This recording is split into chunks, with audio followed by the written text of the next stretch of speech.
দেশব্যাপী একযোগে শুরু হলো এইচএসসি ও সমমানের পরীক্ষা। করোনা ও ডেঙ্গু পরিস্থিতি মোকাবেলা করে সফলভাবে পরীক্ষা সম্পন্ন করার আশাবাদ জানিয়েছেন শিক্ষা উপদেষ্টা CR আবরার। নকলের প্রবণতা রোধ করা ছাড়াও প্রশ্নপত্র ফাঁসের হুমকিতেও সতর্ক আছে সরকার। আদিত্য মামুনের রিপোর্ট।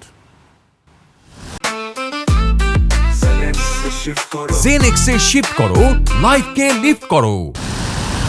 এবার এইচএসসি ও সমমানের পরীক্ষায় 11টি শিক্ষা বোর্ডের অধীনে 12,51,111 জন শিক্ষার্থী অংশ নিচ্ছে, যা গতবারের চেয়ে 81,000 কম। তবে বেড়েছে নারী শিক্ষার্থীর সংখ্যা।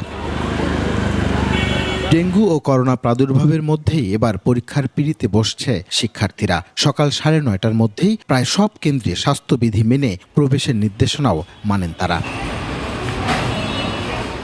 অভিভাবকরা বলছেন, প্রস্তুতি ভালো থাকলেও শঙ্কা আছে প্রশ্নপত্র নিয়ে। রেজাল্ট কিরকম করে এটা তো আর এখন আমি বলতে পারতাছি না। সোশ্যাল ওয়ার্কটা একটু হার্ড মনে হয়, এখন দেখা যাক। আশা করি ভালো রেজাল্ট করবে। পরীক্ষা সহজ হওয়ায় উচ্ছ্বসিত শিক্ষার্থীরা। সুন্দরভাবে পরীক্ষা দিয়েছি। স্ট্যান্ডার্ড অনেক হাই ছিল, অনেকগুলো বহুপদী কোশ্চেন ছিল। কেউ যদি বেসিক না পড়ে তার জন্য খুবই টাফ, এমসিকিউটা খুবই প্যাচানো ছিল।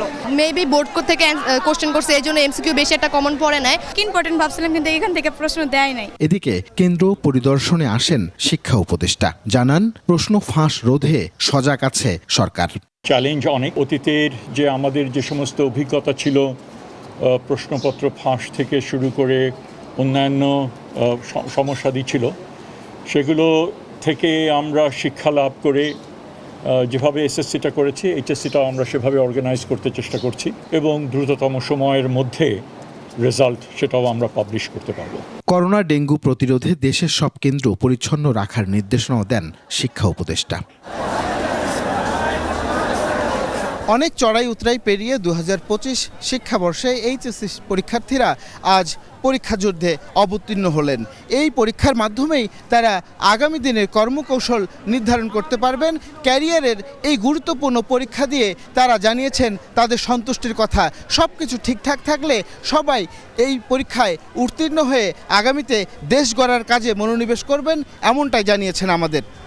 আদিত্য মামুন, সরকারি বাংলা কলেজ, 21 টেলিভিশন, ঢাকা।